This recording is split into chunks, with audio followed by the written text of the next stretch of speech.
Well, I love too that, I mean, Berto's not a beginner. He's not even a novice, and here he's like you said, Brian, he's made, better, he's chosen better tools for the job. The volumes come down and you can see it on his physique. And to me, that alone should be very, very convincing.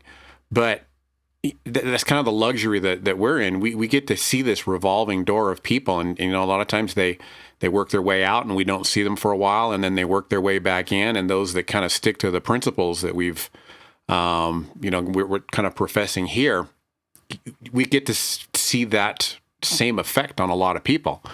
Not very often do we get to see somebody's 10-year career, but we do have the luxury of seeing them, for 2 years here, and then we don't see them for 2 years, and then they come back 2 years later, and, we get to see this revolving door of people coming through. And I know I've seen it many, many times. It's like, you just think about what you used to do, before we started working together, and now here, you're doing like half of that, and you can actually see it on the physique. I mean, sometimes I've seen it in the short time that I've been coaching somebody, over the course of like 2-3 years.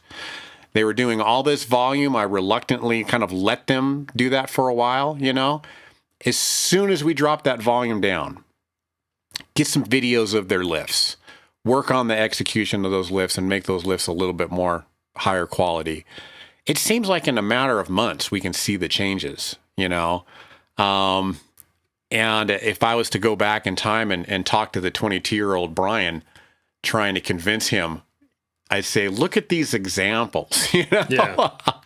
Yeah. That should sway you a little bit, Yeah, it should. It should. I think it's just it just takes maturity to not want things right now, and I think that's kind of the trap people get into. And you see this a lot. We were talking about powerlifting, like a lot of junior lifters, because they're about to age out of the junior division, they tend to if they're on the cusp of like a podium spot, and they're a highly competitive lifter, like some of them do some reckless shit, and it's for the intent of like, okay, I need, and whether they realize it or not, it's like, this isn't a sustainable approach, but like I get it. Like at that age, if you're in that position, which few people are, like there's a time and a place for it. Like I don't think the message that we're trying to give is like low volume from day one. It's just over time, your ability to get more out of less, I think, tends to increase as you kind of gain additional self-awareness in your training. The issue is that a lot of people don't have the access to us still. Like that's like if there's not a whole lot of 20-year-olds like in the grand scheme that like know who Jeff Alberts is, and the fact that he looks the way he does, training, like, and that was actually a big realization for myself. I'm like, okay, Jeff's kind of beat up. Like I have so much more mileage on my body. Like, what's it going to look like when I get to his age? But I think for a lot of young people, they just need to see the examples, because it's very different. Like when I remember, being in my early 20s, and it was always like these dudes around my age now, they would come up to me and they're like, well, when you get to be my age, like, or, they'd tell me about what they used to do. And it's really hard to take that seriously. Like you feel like they're just trying to discourage you because you're doing so much better than they are. But it does hit different when it's one of the reasons that, hey, I do try to get that out there, because it's like, hey, look, like I progressed like in my 30s, in my late 30s.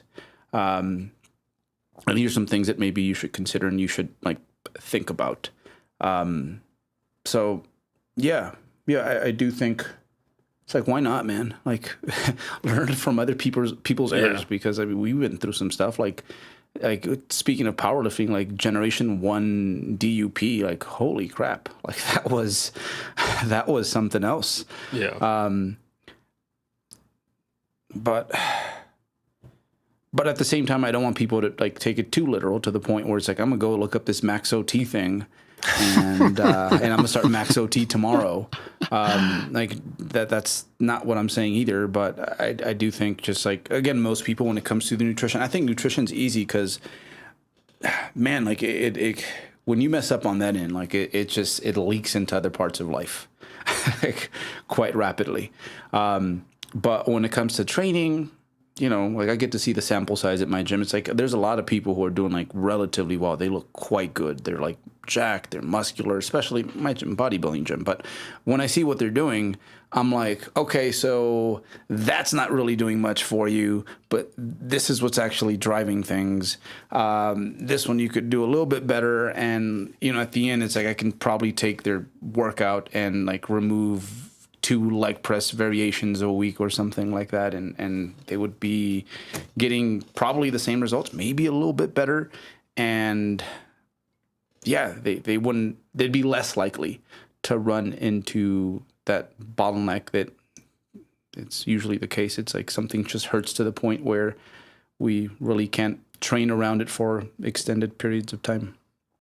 I love that you kind of keep going back to that nutritional point too, because that is so important to progress, right? I mean, how many times have we starved people to get them up on the bodybuilding stage, got them really lean, and then just didn't even run a program for the 2 weeks after? We just say, I just want you to go to the gym and have fun, you know, just do whatever for a couple of weeks, you know, and they just go to the gym and they're not even doing exercises that they're very familiar with, you know, and they're eating again, and they put that weight on, and you know, sometimes it's really good weight that we will see them put on, and it just kind of goes to show you that when you're eating, I almost feel like you can get away with less, you know, because the material is there for you to actually build. I mean, that's the sport we're in, is bodybuilding, right? When you've got the raw material there,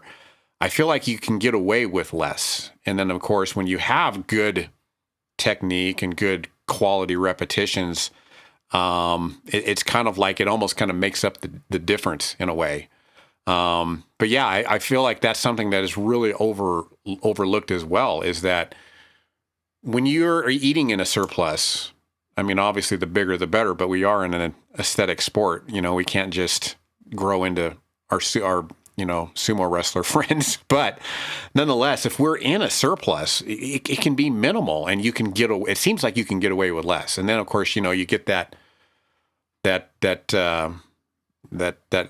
devil's advocate in there saying, well, if I'm eating, I should be doing more volume. I could actually drive down the road at 65 miles an hour instead of 55 if I'm doing that, you know, more volume. But there's always that wheel spin that happens in there too. You know, you're revving the engine and when it's spinning the wheels, but you're really not going anywhere, you know, and that's kind of goes back around to that efficiency. But I love that you keep going back to that nutritional, you know, advice there, that standpoint, you know. Another thing, you know, speaking to efficiency and just like the cost of additional volume. I looked this up, so I got it right here. But so in one of Schoenfeld's meta-analyses looking at you know, different volume amounts, you know, there's greater, you know, this is where a big part of the prevailing message of, you know, more volume tends to be, you know, to a point better for hypertrophy. But I think what a lot of people may not even realize is that like there's a significant, like it's not a linear relationship. Like doing 10 sets for a muscle group isn't going to get you twice the progress as doing 5. And that's actually exactly what they looked at. They had, I think, one group that was doing, or like a group of studies where they were doing less than 5 sets per week, and then 10 sets per week. And the 10 set group gained, I think it was like 35-ish% more muscle than the five set group. So it was 5 or less. Keep that in mind too. So it's like, that's 100% increase in volume for 36% more return. And then you consider like most people that are probably listening to this are already approaching double digits or past it for volume. So that relationship likely only continues to taper off, you know? So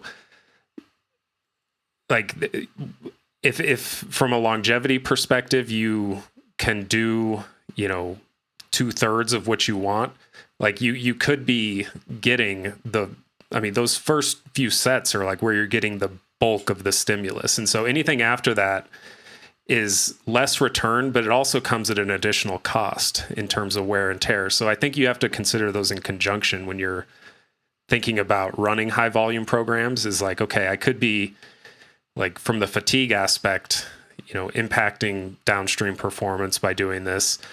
And, it's not giving me as much return as maybe I thought.